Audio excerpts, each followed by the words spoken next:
People believe that midlifers are obsessed with anti-aging, with wrinkles, with staying young, looking young.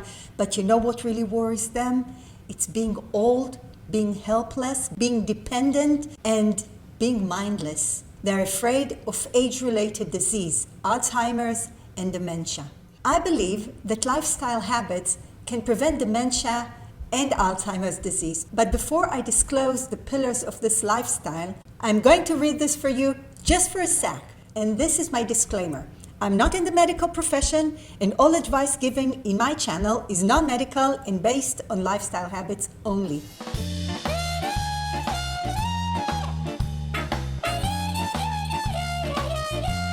I've been blessed genetically. Both my parents were super agers and reached a very old age, fully functioning and independent. My dad was actually a centennial and passed after celebrating his 100th birthday. But when the decline came, it was very fast and we could do very little to stop it. Hi fabulous humans, welcome to my channel. If you're new to me, my name is Yael Gilboa and this is the Uplifting Lifestyle Vision Show.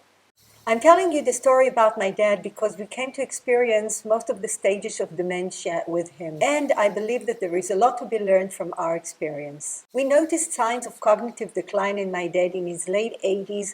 He used to complain that he forgets where he puts things. But the thing that really agonized him was the fact that he could not recognize the faces of his neighbors and acquaintances in the streets anymore. On his 90th birthday, his relatives realized that they have to come and actually introduce themselves, and then he would remember and say, "Oh," and he knew who they were because his long-term memory was still intact. He actually kept driving until his 91st birthday when we got him off the wheel. His dementia was finally diagnosed at the age of 92. The psychogeriatric doctor had to ask really sneaky questions because he was quick-witted and very, very intelligent, and he could sidestep all the questions that he could not actually remember.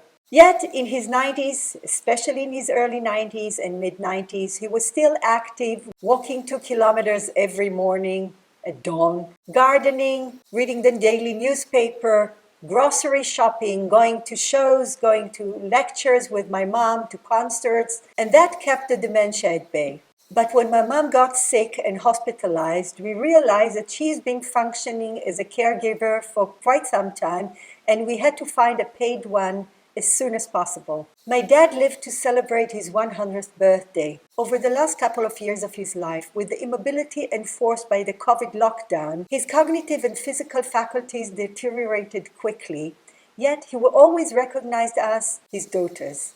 So let's unpack the lifestyle habits that I believe can help you keep dementia at bay. There are 10 of them, but I believe that the first 4 are the pillars. They must exist. At the end of this video, I'll tell you the one thing that I believe that we could have done, and it might have changed the process or diminished the process of my dad's dementia.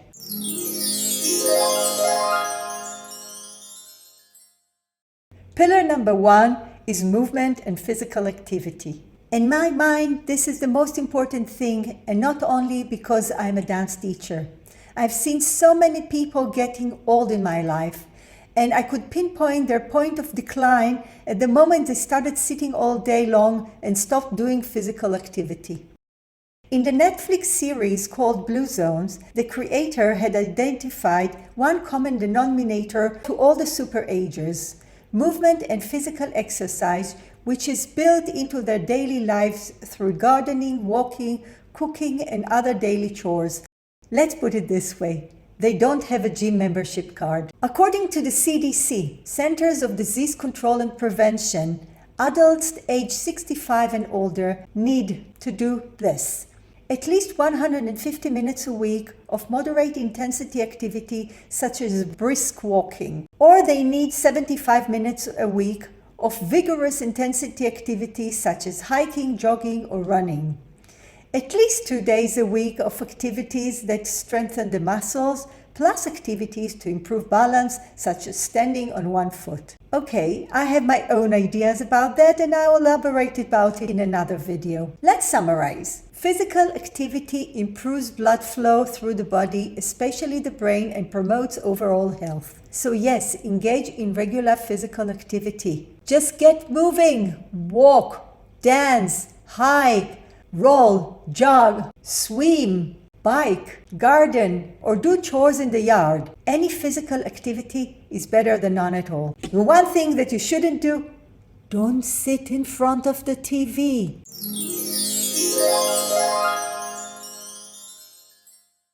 Pillar number 2, eating a healthy diet. If we go back to the Netflix Blue Zone series, there is another common denominator.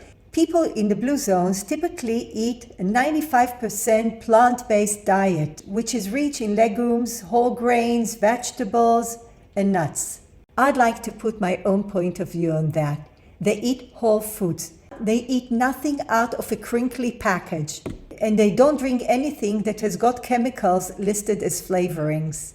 Healthy diet means whole foods, nothing processed unless it is done at home. Another dietary habit that most of them observe is the rule of 80. They don't stuff themselves as they eat. They eat until they feel 80% full and then they stop eating. They just don't overeat. So I know that many doctors nowadays put their patients on carnivore diet to reverse dementia and Alzheimer's disease or Parkinson's disease. But if you just eat healthy, you might not get there. Pillar number 3 is maintaining a good night's sleep. If there is one thing that women over 50 experience, it's sleep disorders. Due to hormonal changes, many of us have hot flashes, hormonal-driven panic attacks in the middle of the night, etc. Disruptions in sleep patterns that are common in the aging population can lead to cognitive impairments. Conditions like insomnia or sleep apnea may contribute to memory lapses and diminished cognitive performance. Addressing and managing sleep-related issues in older individuals is crucial for preserving cognitive functions.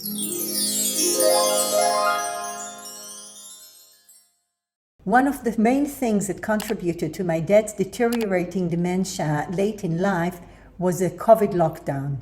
Ever since my parents became dependent and we got our wonderful caregiver Gita, me and my sisters made sure that every day, and I mean every single day, one of us would visit them. And on Fridays, the whole family with the grandchildren would convene in the house and would have lunch together. When I visited, I would find my mom all dressed up, lipstick on, handbag in hand, ready to go. She just loved going out to meet people. She never missed an opportunity to go to cafes or to the shopping mall. She thrived on seeing people. She kept connections with her siblings, cousins that were still alive, and most of all with her friends, some of whom were actually friends from social work school. My mom passed at the age of 96 and she was still relatively clear-headed. My father lost most of his close friends earlier in life. Most of them were in their 80s, but he kept on living 20 years more. So he was actually left with no close friends, and my mom's siblings became his social connections. Even when she passed, he still loved going places and to see people, and we used to take him around. So when COVID lockdown hit,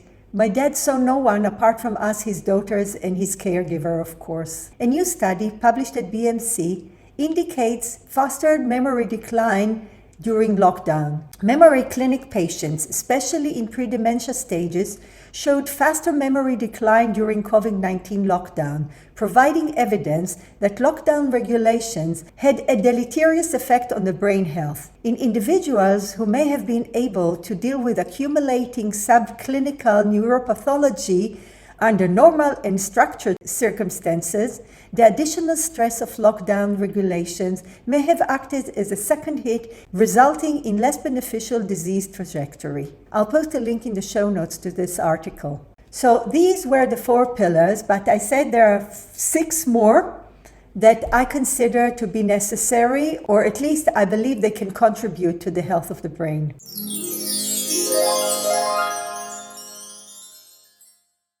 So number 5 is mental stimulation. My dad kept doing the Sudoku section in the newspaper well into his 90s, even with his dementia. My uncle, who is 94, says that he never goes to sleep without solving at least one Sudoku puzzle. Apart from that, my dad kept studying. So he got 2 more degrees after his retirement. He went to lectures, he went to shows, he went to concerts. He expanded his brain as much as he could. And not to mention that he kept reading the daily newspaper. Regretfully, at some point, it was only the headlines.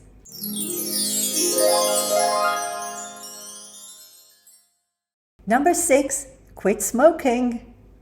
Yeah, you don't want to hear that. So if you haven't done so yet, it's time to stop. A recent study from investigators at Weill Cornell Medicine and New York Presbyterian, they showed that cigarette smoking among people 60 years or older is associated with worse cognitive performance. Smoking for many years can have significant health implications that in turn might contribute to cognitive decline due to treatments, poor blood flow, medication, etc.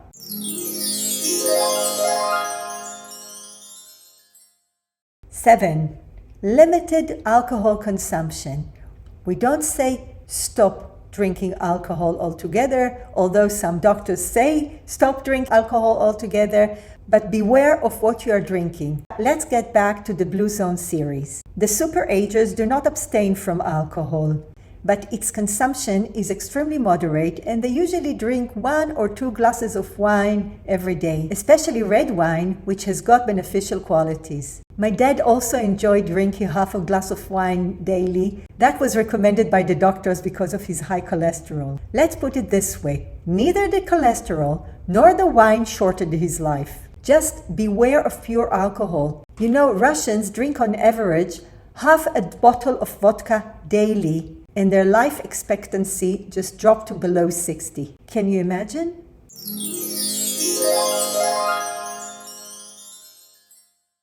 Monitor your health and risk factors. So you don't have to live in your doctor's office and don't visit them on a daily basis, but it is imperative to monitor your general health. Don't ignore early signs of heart disease, diabetes, or pre-diabetes. So please make the necessary lifestyle and dietary changes and take measures to reduce stress levels if needed. And if you're a woman, you must, but really must, monitor regularly for breast cancer. I know that in many countries it is covered by the health insurance and maybe even free. So early detection is king, but lifestyle is the queen. If something is wrong, it means you're doing it wrong. Fix it.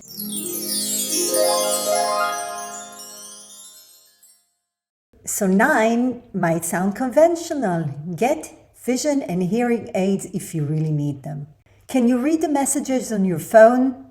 Can you read the newspaper? If not, make sure to get prescription glasses done by a professional. I realized that I need reading glasses when in my mid-40s I stopped reading my favorite books, which were really fantasy paperbacks. They are huge and the writing is tiny.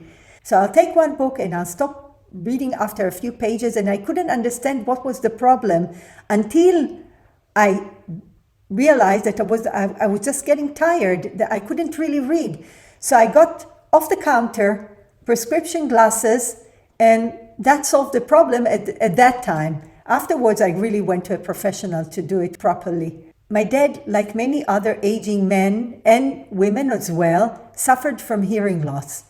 So we really had to make him take a hearing aid when he went out to lectures, because many times he would go there and he just couldn't understand what was being said. He couldn't hear. It was all grumbled and with noises in his ear. I believe that many old people who seem to be introverted or withdrawn actually suffer from vision or hearing ailment.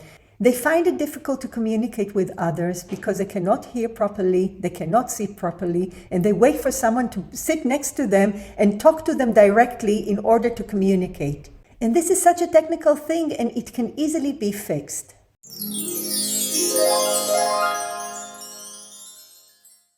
So number 10 is find your mojo. Your kids are all grown up, you're about to retire. This is your time to rekindle your passions. Have you forgotten your dreams already?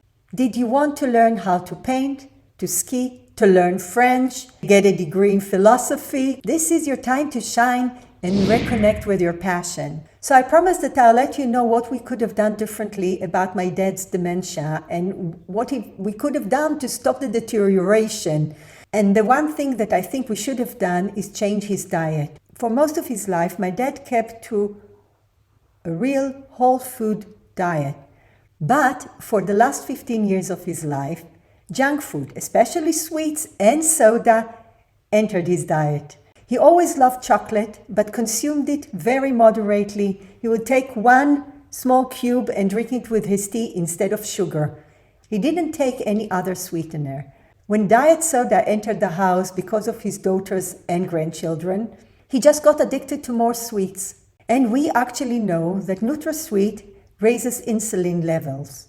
If I had the body of knowledge that I have today about the health of the brain and sugar consumption, I would have definitely tried to get him on a low-carb keto diet or even on a carnivore diet. So don't make the mistakes that we made, and it's not too late to fix your diet. So this is it, 10 lifestyle habits. Maybe you will implement them, I hope for you.